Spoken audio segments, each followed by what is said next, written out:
All right, what's up, everyone? Happy Monday. Welcome back. So, happy New Year. This will be the first podcast episode releasing in 2025. So, here we are.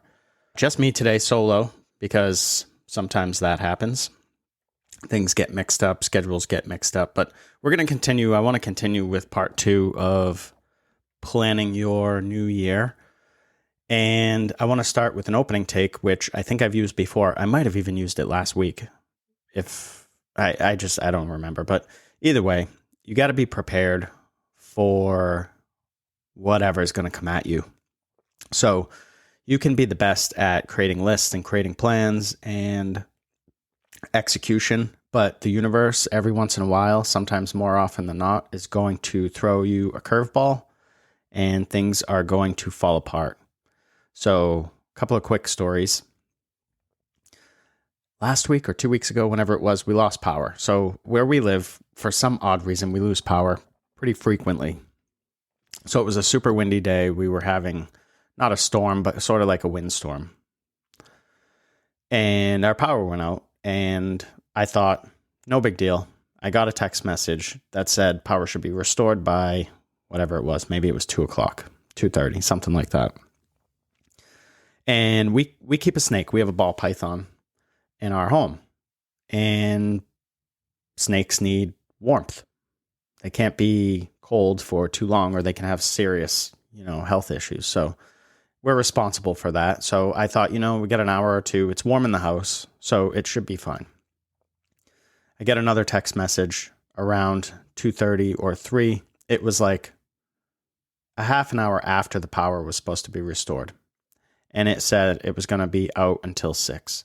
So now we have an issue, which no big deal. We have a generator. So I didn't want to leave the snake too long. So I told the kids that were here, I said, I'm going to go outside, fire up the generator, you got to shut the breakers down and all that fun stuff and plug everything in. So I get outside, I pull the generator and it's completely frozen. So the pull cord is completely jammed. It's not moving. First of all, I almost pulled my freaking arm out of the socket because I just grabbed it and ripped it. I didn't even think. I've never had that happen before. So I think, okay, no big deal. I can pull this assembly apart. I'm not very mechanical. I can figure things out, but I don't know what I'm doing when it comes to like engines and motors and things like that. I'll be completely honest. I always have some sort of expert check stuff if I have any questions at all. So I thought to myself, you know what? I'll pull this assembly apart, get that freed up. Should be easy. So I grabbed some nut drivers. I open up the assembly and I realize it's not the pull cord. It's the motor itself. So it feels frozen.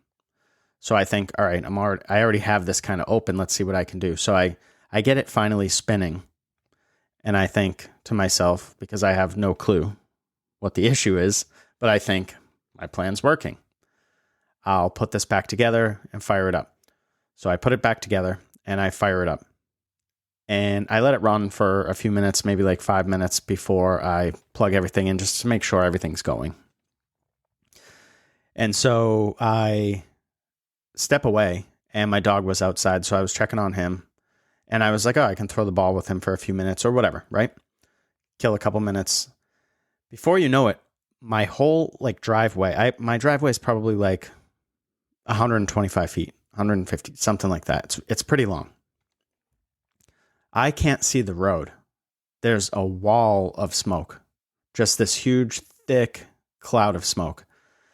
And I look at the generator and there's liquid. I'm assuming it's gas because it's gas or oil in the engine pouring out of the front of it. So I think to myself, all right, I got to shut that thing off. Like I do not want a fire. I do not want an explosion. Luckily, it cuts out before I could even get to it. And now I don't have a generator. So I have to figure out now, because I have the snake that I need to keep warm, what to do. So long story short, I ended up having to fire up my truck, get it warm, wrap my snake up, and put him in there for the next few hours so that he would stay nice and warm. So what turned into like a 5-minute project was like hours of just kind of worrying because when you have a pet, whether you like snakes or not is irrelevant. But when you have a pet, you're responsible for its safety. And so I don't take that lightly. Then last week, we were traveling. We were down in Boston. And my plan was to edit the podcast on the drive home. Jen was driving. We took her vehicle. And I thought I'll edit on the way home. And it'll give me something to do. It's like a 40-minute ride, 45-minute ride. That's around the time that I need. I'll get this thing all set. So I fire it up and grab my laptop and get going. And it turns out there was an issue. There was some sort of issue with the mic being disconnected. So now I don't have any of the audio or video from the podcast that we recorded. Again, I make backups, so I use an audio interface when we record. And so I have a backup micro card that records all the audio files, just in case. So in this case, I was able to pull that up. But if I hadn't had that, I would have kind of been screwed because Jen and I recorded that podcast, and it would have been difficult for us to re-record it in the time that I had. We would have made it happen for sure, but it is what it is. But either way, my point, my super long 6-minute opening take is just be prepared, be ready to kind of roll with the punches. Maybe that's the mission of 2025 for some of you listening. I know it is for me. Stuff comes up and I used to freak out or be anxious about it or just not know how to handle anything. That was a curveball. But I've been really working pretty hard on it, and I'd say I'm pretty good at adapting to situations now. Maybe you need to step your game up when it comes to that. Maybe you have days where your day completely falls apart and you fall apart with it. So figure out a way to work on that stuff. All right, let's jump into part 2 of 2025. And again, I'll keep this as quick as I can. Let's just jump in with, again, this is not a comprehensive list. If you listened last week, I think we mentioned that a few times. And this is also not in order, and it's not the end all be all. It's just a list that we created of items and areas in your business and yourself that you should probably look at sooner than later to set yourself up for success. The first thing I want to talk about is team dynamics and culture. What does that look like in your salon? I hear from people all the time, and I see on social media owners that just struggle, whether it's maintaining people, whether it's hiring, whether it's whatever. You have a culture of people want to do whatever they want to do, and they're not really following suit. They're not really following your brand and what you're trying to put out there. So I would take a look at that because it's important. You need that. You need the vibe or whatever you want to call it of your salon. If you don't have that, someone else is going to create that. And so maybe it's a meeting, maybe it's individuals, maybe individually rather, sorry. Maybe it's you need to do better at onboarding, of letting people know what you want your business to look and feel like. Your staff should know your mission and vision. They shouldn't or be able to figure it out quickly. They should also be aware of your core values. They need to understand all of that stuff because they need to understand where you're coming from when you make decisions. If you don't understand where you're coming from when you make decisions, you can't expect them to. I wouldn't be jumping all around back and forth doing a whole bunch of stuff or making a whole bunch of changes all the time. I would sit down and really spend some time. We do this with people that we mentor. Really spend some time figuring out what your mission and vision is. Why does your business exist? It's not just to do hair. There has to be more to it. So work with someone, go online, figure it out, whatever you got to do. Next thing I want to talk about quickly is marketing and branding. So you need some sort of plan. I would leverage social media. People are always like, do I have to use Instagram? The answer is no, you don't. Of course you don't. Should you? I think you should. It's free. Social media is free. Facebook, YouTube, Instagram, TikTok, whatever you want to use. I would make some sort of a plan. Jen and I have a plan to meet this week to go over our plan for the year for social media. I would leverage storytelling to connect with your audience. I think we're still seeing a lot of people that are putting out this content that doesn't really resonate with a potential client. You have to think of what a potential client would want to see, and not necessarily what your friends from hair school would want to see. Yes, I'm talking to younger stylists that need to build your clientele. Talking directly to you. You have to put yourself in the shoes of the clients that you want to serve. So when you post a picture of someone's hair and you write like the caption that says butterscotch, and then you write a bunch of letters and numbers because you're trying to impress your friends that also do hair, that's great, but it's not doing anything for a client. It's probably confusing a client, to be honest with you. They don't need all that information. They don't need to know what you're doing. How many times do you go to a mechanic and they come out and explain what tools they used or why they chose a certain way to go about something? Never. Think of other businesses that do that. They don't really explain what I'm not saying don't explain certain things. I would definitely explain your branding and how it feels to walk into your space and things like that. That stuff is important, but posting a formula, unless you're trying to be an educator. Now, there's always, right, everything that I say, there's always some caveat. So if you're trying to be an educator, maybe you're trying to impress people that understand formulation. But I see a lot of people that come in, for example, to our salon and use language because they're confused, because they think they know what they're talking about, but they don't. But they've seen it on social media, so it must be true. But it isn't. So think about your social media and how you can leverage storytelling to connect with your audience. Maybe look for some sort of partnership. Maybe find somebody local who is good at social media or who makes videos or whatever. Work together with someone. Next thing is financial planning, operational planning. So this is your budgets, your revenue goals, your expense control.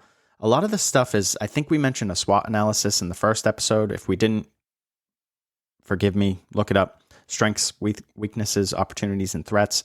So that should reveal a lot of your expenses and overhead and profit margins and things like that. Look at streamlining any operations, right? What does it look like within your salon day to day? What areas or pain points does your staff have, or do you have if you're solo? If you're an employee, where do you struggle that maybe you could make the owner aware of, if they're not already aware, that maybe if you had a certain tool or a certain piece of software or something, whatever, that it would make your day easier. And then definitely plan for emergencies, right? We learned that in 2020 the hard way. I think, Jen and I were just opening Hello, and I know a lot of salons that closed. They couldn't hang. They didn't have any way of either bringing in revenue still, or they were unable to pivot, or they didn't have a savings. They had nothing. They had no emergency rainy day fund. Nothing. Now, we live in the Northeast, so we're always prepared for, there's the chance that we might have to close a salon on a day or 2 or 10 during the course of a winter. It just depends. I have no freaking clue, but I know it's going to happen. I know there's a possibility that it happens more than once. So we have to have some capital set aside. We still have rent. We still have to pay employees. We still have to run the place. And sometimes we're not able to get sales in the door and we still have money going out. So make your life easier by planning for that stuff. I don't know where you are or where you're listening, but you probably have some sort of regional geographical issue that comes up from time to time. Plan for that. Plan for your slow times. Plan for your busy times. Next thing, personal and professional growth. So become a better leader. Start with communication. That's probably the easiest win right there. If you can learn how to just have conversations with people, and I'm not saying that you need to be presidential, although that might be a poor example. You don't necessarily need to be the world's best communicator, but you need to know how to start a conversation. When things aren't going well, I see this on social media in certain groups. Hey, I have stylists that just aren't doing things that I want them to do. How do I make them do that? You tell them. It's that simple. You freaking say, hey, I need you to do this. You aren't doing it. And believe it or not, people want leadership. People want to know what they're supposed to be doing. If you don't tell somebody what to do, they have no clue. You can't assume that they know what they're doing. You've got to be the leader. How do you get better at leading? I don't know. Maybe you work with a mentor. Maybe you get some books. Maybe you take an online course. Maybe you take an in-person course. I'm not sure what works for you, but I would definitely work on it. It's something that Jen and I work on all the time. And it's that important. So, just whacked a cord. When you become a better leader, your staff is going to buy into all of the things that you're putting out there. Like when you say, I want my culture to be stronger. I want certain things. I want my staff to buy in. They will if you buy in. If you lead, they will buy in. All right. Where am I? All right, let's run through. I have some quick ones here. So pop-ups and co-branding events. We do several pop-ups throughout the year. We'll probably try to do more this year because they're fun, and why not? It gets your name in front of other clients that might not be clients of your salon, and it helps other businesses grow as well because they can get in front of your clientele. There's a win-win there. You might have local businesses that could do some sort of co-branding thing. I know a gym that partnered with a garage, and you could come in for class and drop your keys off at the front desk at the gym and take your class. And when you were finished with your class, your vehicle will be returned with an oil change. Obviously, there's a fee. But what it did was it was a convenience thing. And that, I think, is amazing. I know if you're listening, you probably are in the hair world, but if you're not, I know we have people outside of the hair world that listen too. But get creative. What can you do? How can you co-brand? How can you get your name in another business? And how can you get that business's name in yours? It doesn't have to be hair to hair. Think outside of the box. You probably want to, we just finished holidays, but you probably want to think about holiday 25. What were your holidays this year? Were you busier than expected? Were you slower? Why? What can you do different? Plan that now. Don't wait. Don't wait until December and then go, shit, it's so slow. What are some things I can do to improve business? I know, I'll do a bunch of discounts. I'll do a bunch of coupons. I'll do sales. That's not necessarily what you want to be doing. We talked about goals, but you definitely want to look at quarterly goals and set those, yearly goals and set those. That's pretty self-explanatory. I would look at this year and I would look at your numbers and I would say realistically, how much do you want to grow by and how is that even attainable? So say you're completely maxed out with your staff and your space and you want to grow your service revenue, you're probably going to have to raise prices. But if you don't have a maxed out scenario, you might be able to hire. And that will help increase your service sales. It just sort of depends on the seat that you're sitting in. I think last week we talked about retail strategy. We're not a huge retail business. We carry retail. We have some online stuff that we make available. And we put together some packages that Jen wants her clients to be able to walk out with. For example, if you're getting an extension install, we want to make sure that you have the products that you need to take care of your extensions at home. Odds are you don't. We put together a package for you. You don't even have to worry about it. Boom, it's done. Think about what makes sense for your retail strategy. Maybe get with your distributor. If you have a good distributor, they should be able to help you with that. If they don't, run. Find a better distributor.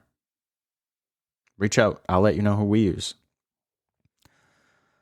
I think we might have talked about team development and education. Lay that stuff out. What does your education plan look like? I'm not talking about product knowledge. Product knowledge is cool, whatever. I can't stand product knowledge. I'm just going to say it. I know people like it, but I can read. No offense to anybody out there. Everyone's great, but I don't need you to read me a bottle of shampoo. I can tell what's in it. I can read. Lay out your team development. What does that look like? Who do you want to grow? Who's ready to take the next step that you can push in 2025? Maybe it's not this month, but maybe they have baby steps. Maybe you have someone that's on the fence about raising prices. Maybe you have someone that is ready to learn a new skill, but they've become maybe not complacent, but they're happy where they are. So I guess that is complacent. I was trying to be friendly. Think about how you can push that person. Think about the leadership I talked about and having conversations and going back to being a stronger leader and starting the ball moving. Jen last year pushed 3 or 4 people, I think, at one point, and then she pushed maybe 8 of us all together on 2 separate occasions throughout the year. People learning different skills. That's important. You have to lead. Otherwise, your staff will sit there. And if you're working for yourself or you're independent or you're an employee of a salon, I guarantee you that you will become stagnant and sit there, because it's what we all do. We all need somebody to push or pull us along. That's a fact. I need it. You need it. Everyone needs it.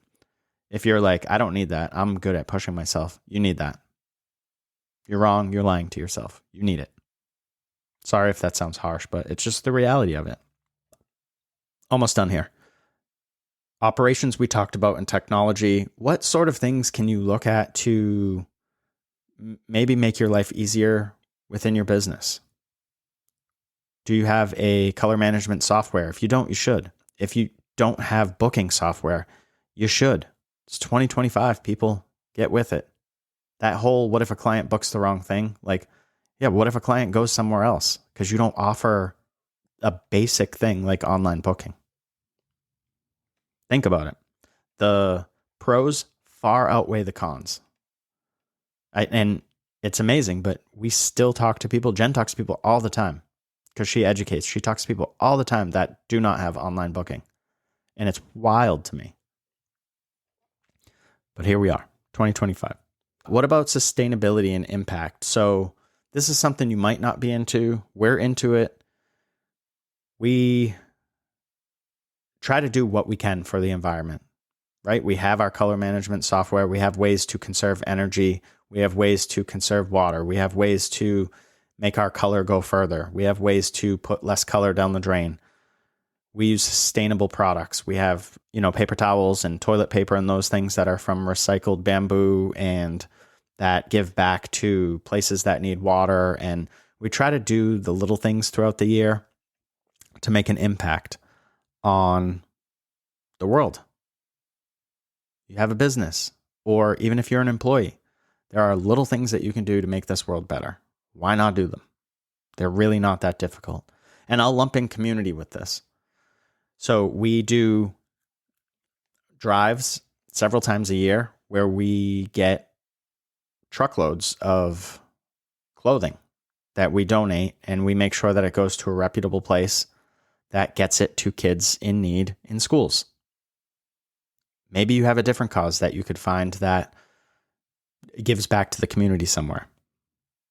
When you own a small business, you have a responsibility to the community because you have money that's coming into your small business. And this it's not necessarily just about money, but you have money that's coming into your business.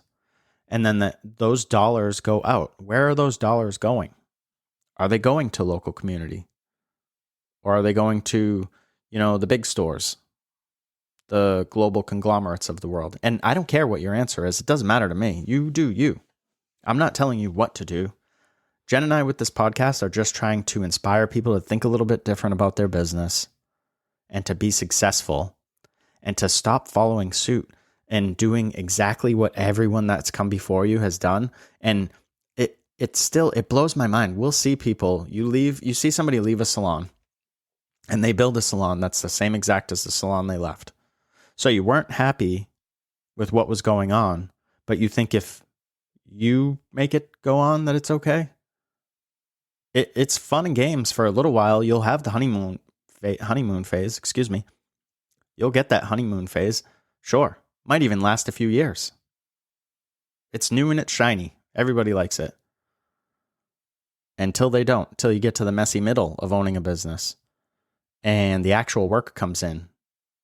and you think to yourself, wow, I should have learned about business instead of just doing hair. I think that's all I had. Yeah, I think that's all I had. So in closing, if you need help, reach out. We'd love to talk to you. I got a few emails last week, actually, after our show, and just people that wanted to chat. So if you want to chat, or if you want to get in our email list, you can do all that stuff right in the show notes. If you just want to leave a comment, you can hit the send us a text, which doesn't give me your contact information, so I will not be able to reply. If you want to chat or communicate with us, you can do that several ways. You can go through our website, hellohairco.com, and there's a pro section on there. Or you can go sign up for our newsletter, and there's links every week. Those come out on Thursdays.